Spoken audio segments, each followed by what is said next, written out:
Lots to share with you in the business report today. But before we get into part 2 of our look at the 2025 Maurice Facey lecture series, an advisory. If you are particularly self-conscious about the decline of the historic waterfront, I suggest you look away now, as internationally acclaimed urban planner Brent Todderan delivered some difficult home truths.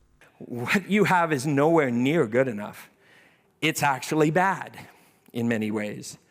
I've said it a few times, it's some of the things, including that water edge condition, is worse than I expected.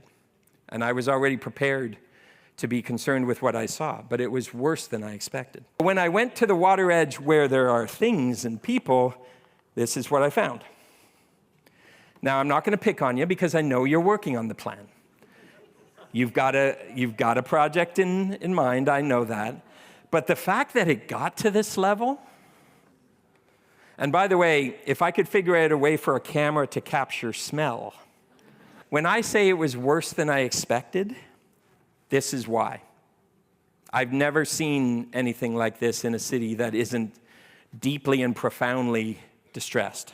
It's a discussion that the celebrated urbanist says citizens and the political leaders must meet with urgency if Kingston's gateway is to end the cycle of slow progress. We are in an era of unprecedented misinformation and fake news and campaigns, active campaigns fighting to preserve the status quo and the self-interest that's often embedded in it. So you need to be twice as persuasive, you need to be twice as deliberate in your conversation to get the truth out in a conversation. And when I look around in new cities, what I often find is there's no conversation at all about city change. There isn't a lecture series like this. Even once a year is not enough. Sorry, Stephen. But you need a ubiquitous conversation. The whole point of that exercise is to change the conversation. Because if you don't, your political discourse, your political decision-making is hard, because when everybody's mad and upset, they tell their politicians, and then their politicians say, I'm not going to make that change, it'll cost me too many votes. You've got to do the hard work to change the conversation and the perspectives, or you can't expect your political leaders to just be brave and do the right thing, even when it clearly is the right thing. So, what are some of those right things? The closest thing I can say to a silver bullet for downtowns, and let's be clear, I don't think there's such a thing as a silver bullet. There's no one thing that's going to save your downtown. But if there was one thing that was close to that, housing.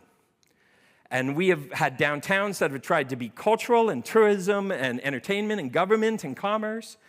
Downtowns are neighborhoods. They have to be great neighborhoods. Neighborhoods for who? Do you want kids to be part of your downtown? When I was talking to your minister, Minister Hill, he asked this question specifically, and it happens to be one of my favorite questions. I say think carefully, because if you say yes, and almost everyone says yes, the question is, are you willing to do what is necessary to get kids? Are you willing to make sure your apartments have 2 and 3 bedrooms and not just 1 bedroom, so you could even fit a family? Because if you don't, it's game over. I call it the urban contract. If you want people to live downtown, instead of the suburbs, in less space, probably, in an apartment, then the trade-off is they need to be able to walk to all sorts of things that make their life better and more interesting. If you provide the housing but not those things, you're breaking the contract. Another value multiplier is foliage. Trees are often seen as a kind of a soft and fuzzy thing. They are the smartest piece of infrastructure a city can build, and I ain't no tree hugger. They have remarkable effects on all sorts of things, from flooding, as I hear there might have been some today, to cleaning the air, to shading and cooling the city, to raising real estate values, to improving happiness, actual measurable happiness. There are so many benefits to trees. They're incredibly smart infrastructure, but we treat them like some weird socialist warm and fuzzy thing.